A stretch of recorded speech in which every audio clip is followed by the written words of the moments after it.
Welcome to the Accomplish More podcast, created specifically for the small business owner who doesn't think small. I'm your host, Gayla Scrivener. This show is where you'll learn practical ideas, hints, tips, and tricks to help you grow your small business, where you can leverage your time and to accomplish more. Hello and welcome to another episode of the Accomplish More podcast. I'm your host, Gayla Scrivener, and today we are going to be talking about setting things in motion for a successful new year. The last few weeks we have been talking about goal setting. You're probably like most of us that we were just really focused on planning for the year. If you're like me, maybe you've just been hovering around in that planning. You might need a little push in actually getting started on some things. I'm reminded of a quote by Walt Disney. The way to get started is to quit talking and begin doing. That is very, very true. There had been several of my clients and colleagues a few weeks ago, and I think it was something in the air, but several were kind of down and frustrated and overwhelmed, feeling like maybe their efforts weren't even making a difference, and what direction should they go? And I think that's a natural process when you're goal setting, because you're evaluating everything that you've done in the past, where you're at now, and where you want to be in the future. So you get into this little lull and frustration. And all of them, what they needed was just to talk things through. Their vision was clouded. They needed to work through some of their issues and their frustrations. Honestly, I was going through the same type of thing. I was like, I had been talking about doing certain things, but I never really got started, and I was kind of disappointed in myself. After talking through frustration and keeping consistent with their plan, their mindset began to change, their attitude began to change, and then positive outcomes began to happen. And now, as they're planning and starting on their goals for the new year, everything looks much better. Anytime that we're trying to do something big, we're going to have ups and downs. But I had found that each one of those individuals that I was talking with, they're all in the service industry. Just like me. I tend to work with folks that are in the service industry, and what they're trying to do is grow their following, grow their customer base. And building a following takes time, and especially when it's service-based, because it all starts with building relationships. And I truly believe that consistency in doing the little things to grow and develop meaningful relationships is the way to grow your business. It should be done in a genuine manner and something that's true to who you are. And we have wonderful tools everywhere, right at our fingertips, to help us scale our personal messages and build a following. But the thing is, relationship building isn't an overnight process. And that's what was frustrating these individuals that were kind of having a low point back in October, November time frame, because it didn't seem like anything was happening fast enough. It takes time to build trust and allow people to get to know who you are and what you stand for and how you can help them. Unfortunately, people don't need services at the exact time that you want them to buy your services. You have to figure out processes and allow people to get to know you so that when the time comes, they can either refer or use the services that you provide. And we have to earn people's trust. Like I said, I work mainly with people who provide services. That's a real personal thing. It's not just buying a widget somewhere. Let's take, for example, bookkeeping. If you hire somebody to do your bookkeeping and you want to outsource that to a virtual assistant that specializes in bookkeeping, then you don't want that task for just anyone. At least I don't. I don't want just anyone seeing my finances, because it's a very personal thing. I need to develop a relationship with someone before I open up that part of my business. And one of the biggest things that people tell me all the time is that they hate selling. Well, I hate selling too. There's a perception of pushing someone in the corner and trying to convince them to buy something that they don't want nor do they need. And that's not what you should be doing. You're not trying to convince somebody to do something that they wouldn't normally do.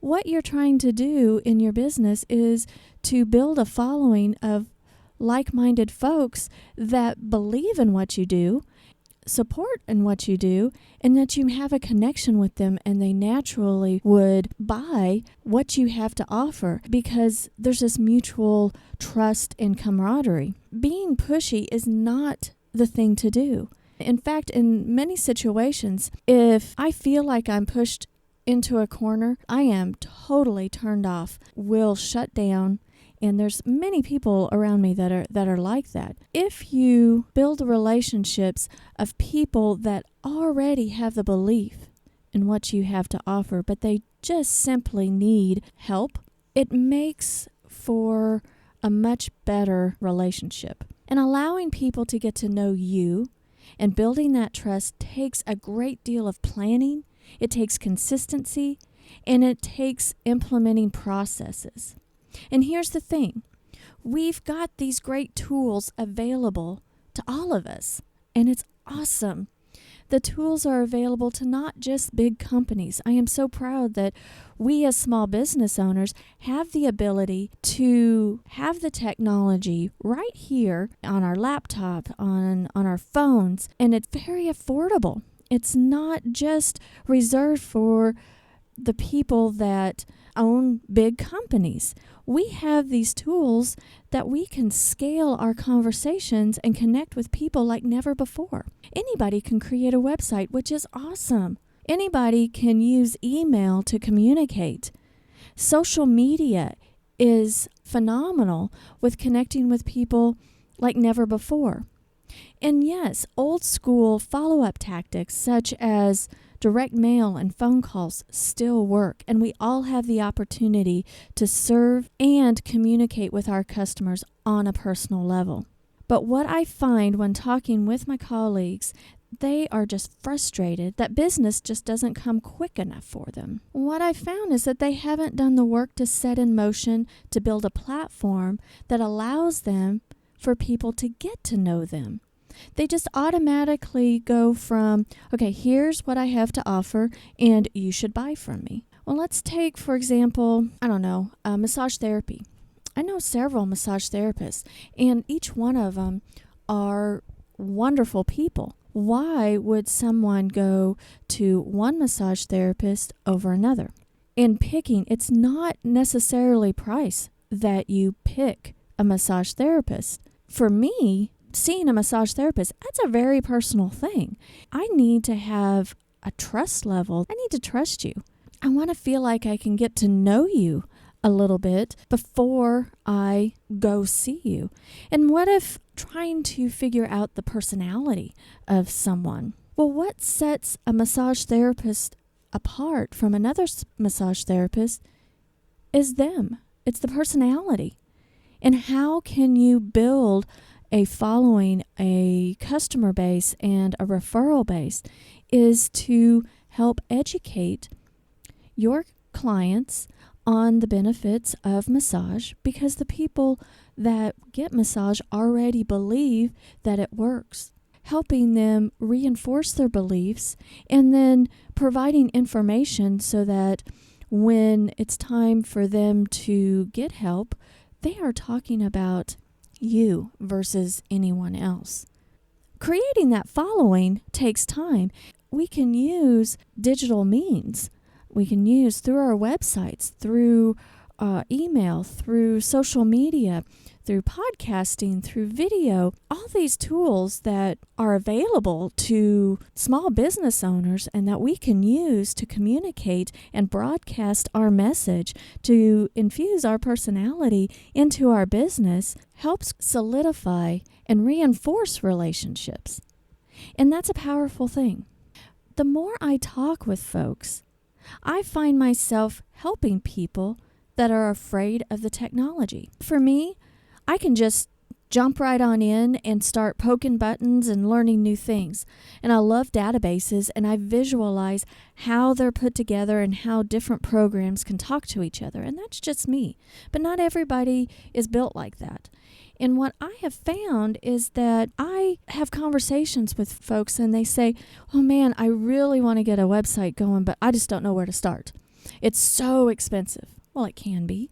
Or they want to do it themselves, but do not know where to start. They want to start email campaigns, but don't understand the basics.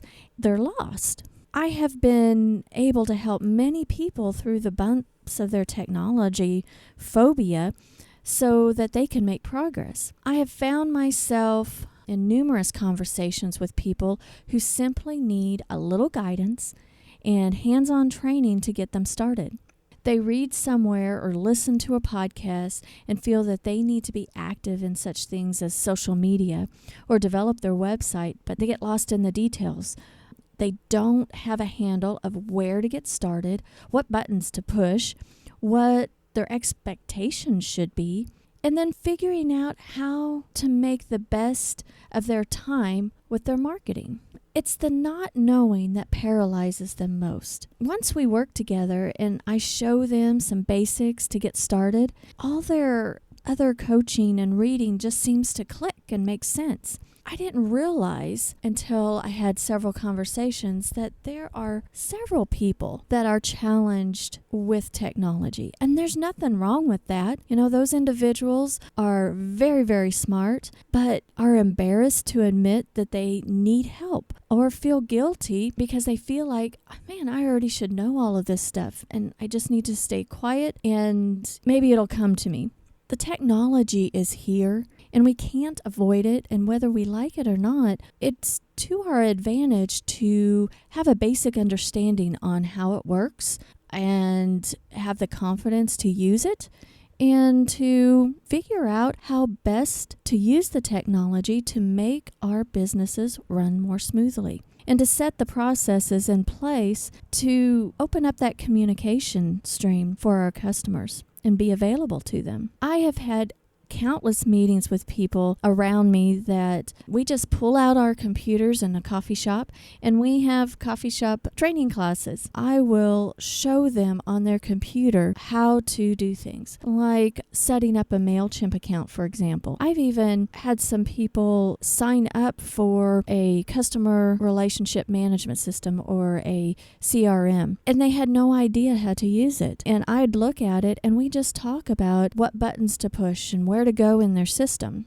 For me, the tool doesn't matter. It's just if you can utilize it to its best of its ability until you are ready to get something else. I think that's what's important. One example of my coffee shop training is that I met with this woman that sold essential oils. We had a few sessions together to get started. And in our first session, we sketched out a content plan. What she wanted was to implement an e-newsletter system.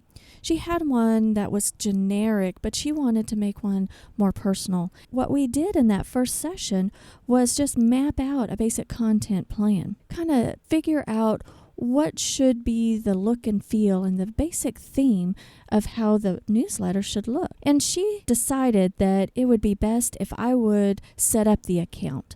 And so I did, and then designed that first newsletter as her template. And then from there, she could replicate the e-newsletter and change the content. I trained her in how to do that, and she was concentrating mainly on the content and then just using the template and knew where to go in the system to make the changes that she needed to. She began to feel more comfortable on where and how to upload images, which to me seems really simple, but it's wonderful that she was asking the questions so that she can say, well, I want it to look good and I want it to look really professional and not clunky.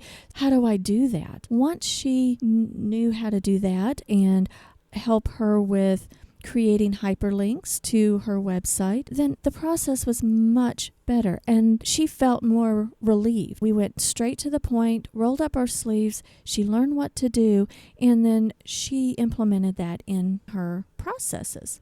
She feels more in control of the process because when we broke it down, learned a system, it's not a big deal at all. And she feels that it's not as big of a deal as what she feared. And then later, after she's been doing it for several months, she contacted me again because she was concerned about data entry of new folks into her mailing list. She has a customer database that she's been adding to. It does not communicate well with MailChimp. And in fact, it's kind of a clunky customer database, but she uses it, and there's no reason to change that. But instead of hand entering, 50 names every month or so, I figured out a way to download and import into MailChimp. But typically, a lot of systems have an easy export and import system. But her CRM is pretty clunky, so there's a lot of, I wouldn't say a lot, but it's cumbersome to clean up the data before you input it into MailChimp. But it's still doable. She allowed me to look over her two systems and figure out a way to kind of work around the individual data entry type thing.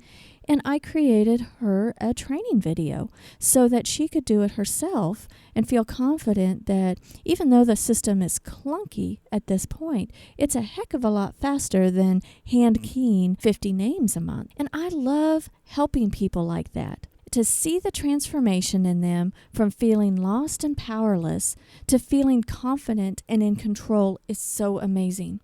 I've seen over and over that once they are confident with the basics and have a better understanding of the process, they can fit pieces of the marketing puzzle together better. They are investing their advertising dollars better because they use the tools and become closer to their customers, giving them a better opportunity to develop their message. What I've been thinking about and talking to my team about doing over the last year is to launch an Accomplish More Academy. And I've taken for granted about my little coffee shop trainings. I kept saying to myself and to my team that I really need to have some basic classes to help more people. And in early 2017, I led a couple of workshops in my area, and we created a Facebook business page. And it was hands-on, and everyone needed to bring their laptop. We rolled up our sleeves. It was a 4-hour workshop. We got started on our Facebook pages. I've been working on the design and format of the Accomplish More Academy for quite some time. It's designed for the entrepreneur that lets technology get in their way. They're just apprehensive in getting things started because they don't know how to use the technology. They may say to themselves that they aren't good at technology, and they have that phobia with technology. They realize that whether they like it or not, that technology is here to stay and that they need to learn it to propel themselves and their business. But where do they find the training? They need the help. They need someone to hold their hand or be patient with them. Far too many times, my colleagues will say, I asked my kid or a friend of mine to help, but they seem too hurried. I love doing those workshops. I love doing those live workshops. And I still have people asking me when the next one will be. But the only thing is, I haven't scheduled any others. It's time to make that change and stop talking about doing more classes and actually begin doing. Now, I'm excited about launching the Accomplish More Academy, but to be completely honest and transparent with you, I am a little terrified.